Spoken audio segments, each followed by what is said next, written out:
இன்றைய முக்கிய செய்திகள். திமுக மனுவை தள்ளுபடி செய்ய வேண்டும், தேர்தல் கமிஷன் பதில். சபரிமலை சன்னிதானத்தில் போட்டோ ஐயப்பன் சிலை கொண்டு செல்ல தடை. டிட்வா புயல் ஆழ்ந்த காற்றழுத்த தாழ்வு மண்டலமாக வலுவிழந்தது. வட மாவட்டங்களில் கனமழை அபாயம் விலகியது. ஜோ பைடன் கமலா ஹாரிஸ் செய்த குளறுபடி, அதிபர் டிரம்ப் குற்றச்சாட்டு. வணிக சிலிண்டர் விலை குறைந்தது. புகையிலை பான் மசாலாவுக்கு புதிய வரி விதிக்க மசோதா. பார்லியில் மசோதா தாக்கல் செய்கிறார் நிர்மலா சீதாராமன். சட்டவிரோத குடியேறிகளை வெளியேற்ற உதவினால் ஒரு மாதத்துக்கு இலவச பீர். சபரிமலை தங்கம் மாயமான விவகாரம், தந்திரியிடும் போலீசார் கிடுக்குப்பிடி விசாரணை.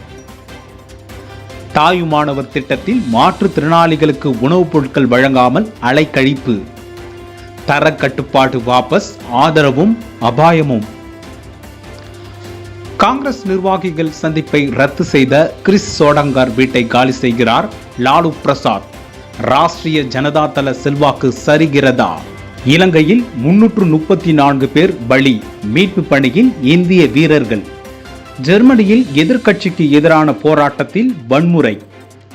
படப்பிடிப்பு சான்றிதழ் யுஜிசி கடும் எச்சரிக்கை. ஆண்டுதோறும் 1.50 கோடி பாஸ்போர்ட், வெளியுறவு அமைச்சக அதிகாரி தகவல். இலங்கையில் தவிக்கும் தமிழர்களை மீட்க வேண்டும், சீமான் வலியுறுத்தல். நாடுகளுக்கு ஏற்றபடி கொள்கையை மாற்றுகிறது, அமெரிக்காவை மறைமுகமாக சாடிய ஜெய்சங்கர்.